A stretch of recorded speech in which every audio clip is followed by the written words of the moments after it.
Break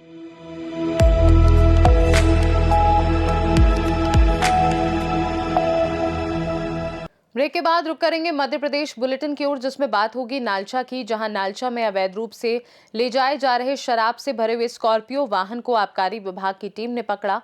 आगे बात करेंगे रीवा की, जहां ढेकाहा में असामाजिक तत्वों द्वारा मारपीट करने का सीसीटीवी फुटेज हुआ वायरल। ऐसी तमाम खबरों पर विस्तार से होगी चर्चा। नालचा के मुख्य मार्ग कड़कड़ हनुमान मंदिर के पास आबकारी विभाग की टीम ने एक स्कॉर्पियो वाहन को अवैध शराब से भरा हुआ पकड़ा। वाहन से कुल 30 पेटी शराब जब्त की गई, जिसकी अनुमानित कीमत 1,30,000 रुपए बताई जा रही है। इस कार्यवाही में 2 आरोपियों को गिरफ्तार किया गया है। इस मामले में आबकारी विभाग ने वाहन सहित कुल 16,32,000 रुपए की मशरूका जब्त की है। जानकारी के अनुसार क्षेत्र में लगातार अवैध शराब की बिक्री और परिवहन की शिकायतें मिल रही थी। इसी सूचना के आधार पर शनिवार शाम लगभग 8:30 बजे आबकारी टीम ने वाहन की जांच की और अवैध शराब बरामद की। इस कार्यवाही में आबकारी विभाग के एडीओ दिनेश ओडनिया की मुख्य भूमिका रही। वहीं आबकारी टीम के एसआई राजकुमार शुक्ला, राजेंद्र पवार, नीलम मकवाना, आशीष माली, पवन ठाकुर और अलप सी चौहान भी मौजूद थे। आबकारी विभाग ने बताया कि मामला दर्ज कर आगे की कानूनी कार्यवाही की जा रही है। स्थानीय लोग पूछ रहे हैं कि आखिर कब तक शराब के काले बाजार पर अंकुश लगेगा और बड़ी मात्रा में शराब की तस्करी करने वालों के खिलाफ सख्त कार्यवाही होगी। नालचा से सी न्यूज संवाददाता अशोक मिरदवाल की रिपोर्ट। नालचा में अति प्राचीनतम जिनालय आदिश्वर मंदिर धार से प्राचीन मांडवगढ़ की 3 दिवसीय पैदल यात्रा संघ का द्वितीय दिवस नालचा में संपन्न हुआ। नेमिनाथ जिनालय में आगमन कर संघ का भव्य स्वागत किया गया। नालचा श्री संघ ने संघ यात्रा प्रेरक परम पूज्य आचार्य भगवंत श्रीजीत रतन सागर सुरीश्वर जी महाराज साहब सहित साधु साध्वी और तीर्थ यात्रियों को बैंड बाजा, शहनाई और प्रभु जी के रथ के साथ भव्य स्वागत किया।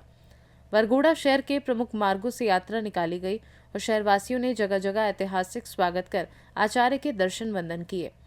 यात्रा संयोजक प्रवीण गुप्ता ने बताया कि लगभग 250 पैदल यात्री एकासने एवं बियासने की तपस्या के साथ इस यात्रा संघ में शामिल हो रहे हैं।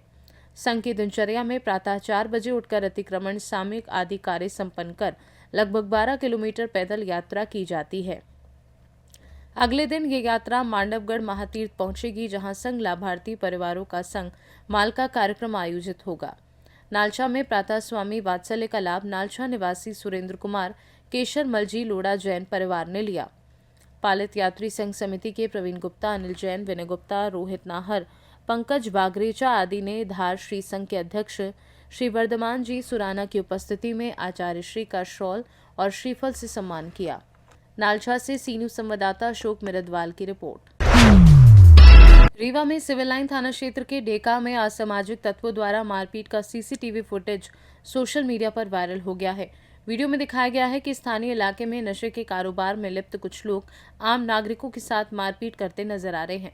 जानकारी के अनुसार नशे के कारोबार में संलिप्त व्यक्तियों द्वारा न केवल आम लोगों के साथ मारपीट की जाती है, बल्कि स्थानीय लोग अगर उनके अवैध काम का विरोध करते हैं तो उन पर भी हिंसक कार्यवाही की जाती है। सीसीटीवी फुटेज वायरल होने के बाद पुलिस ने पूरे मामले की गंभीरता से जांच शुरू कर दी है। सिविल लाइन थाना पुलिस ने बताया कि आरोपी तत्वों की पहचान कर उन्हें कानूनी कार्यवाही के तहत लाया जाएगा। स्थानीय लोग घटना को लेकर चिंतित हैं और प्रशासन से जल्द कार्यवाही की उम्मीद कर रहे हैं। रीवा से सी न्यूज संवाददाता अर्जुन तिवारी की रिपोर्ट।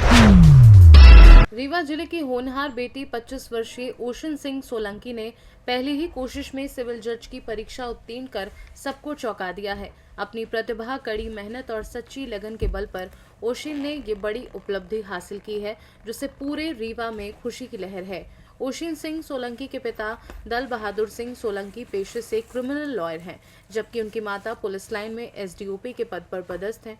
परिवार में छोटे भाई का भी पूरा सहयोग रहा, जो इस समय 12वीं कक्षा में अध्ययनरत है। लंबे समय तक निरंतर अध्ययन, अनुशासन और दृढ़ निश्चय ने ओशन को सफलता के इस मुकाम तक पहुंचाया है। उनकी इस उपलब्धि से न सिर्फ परिवार बल्कि पूरी रीवा गौरवान्वित महसूस कर रहा है। युवाओं के लिए ये सफलता एक प्रेरणा स्रोत है कि सही दिशा, परिश्रम और संकल्प के साथ कोई भी लक्ष्य असंभव नहीं है। क्या नाम है आपका? ओशिन सिंह सोलंकी। सिविल जज का एग्जाम क्लियर किया आपने? जी। कितनी मेहनत करनी पड़ी और इससे मतलब माता पिता का कैसा सहयोग मिला आपको? पूरा गाइडेंस तो मम्मी ने दिया और उनसे ही मोटिवेशन मिली, और फादर भी शुरुआत से जब से स्कूलिंग स्टार्ट हुई तो इसी डायरेक्शन में मुझे गाइड करते थे और दोनों के कंट्रीब्यूशन से मैं एग्ज़ाम क्लियर कर पाई हूँ। कितनी मेहनत करनी पड़ी? 2023 में मेरा एलएलबी कंप्लीट हुआ था। उसके जब एलएलबी चल रहा था तभी मैंने प्रिपरेशन स्टार्ट कर दी थी और फिर 2023 के एंड में वैकेंसी आ गई थी, तो फिर उसके बाद एग्ज़ाम्स दिए और 2025 में अभी रिज़ल्ट आया, तो वही इतना ही रहा। शुरुआती शिक्षा कहाँ से हासिल की? बाल भारती स्कूल रीवा से मेरा स्कूलिंग हुआ है और फिर उसके बाद बीएलएलबी एपीएस यूनिवर्सिटी से किया है। उसके बाद इतना ही टीचर था। और दोस्तों को कैसा सहयोग मिलता था स्कूल में? सभी ने पॉजिटिव रिस्पांस दिया, हमेशा मोटिवेट करते थे और फ्रेंड्स भी हमेशा अच्छे वे में गाइड करते थे और मोटिवेट भी करते थे, तो इसलिए आपने एग्जाम क्लियर किया, दोस्तों को पता चला, जी, क्या काम है? सबने अच्छा कहा कि तुमसे उम्मीद थी, एक्सपेक्टेशंस थी और एक पॉजिटिव वे में उन्होंने रिएक्शंस दिए, तो मुझे भी अच्छा लगा। परिवार में कौन कौन है? मेरी मम्मी हैं जो कि एडीपीओ हैं, पीटीएस रीवा में पोस्टेड हैं, उनका नाम आदर्श सिंह सोलंकी है और मेरे फादर का नाम दल बहादुर सिंह सोलंकी है, वो एक क्रिमिनल लॉयर है, district and sessions court Rewa में प्रैक्टिस करते हैं। भाई भी हैं आपके? हाँ, और भाई भी हैं और वो क्लास 12th में है। क्या संदेश देंगे जो युवा हैं जो हार मान जाते हैं? तो यही बोलूँगी कि अपने पेरेंट्स की बात मानें और रिवीजन कंसिस्टेंट रहें और एक पॉजिटिव वाइब्स रखें, पॉजिटिव सराउंडिंग में रहें, उससे उनको मोटिवेशन मिलेगा और जब भी ऐसा लगे कि नेगेटिविटी आ रही है तो अपने बड़ों से डायरेक्शन लें और उनकी बात मानने की कोशिश करें, ये बोलूँगी। माता पिता का कैसा सहयोग मिलता?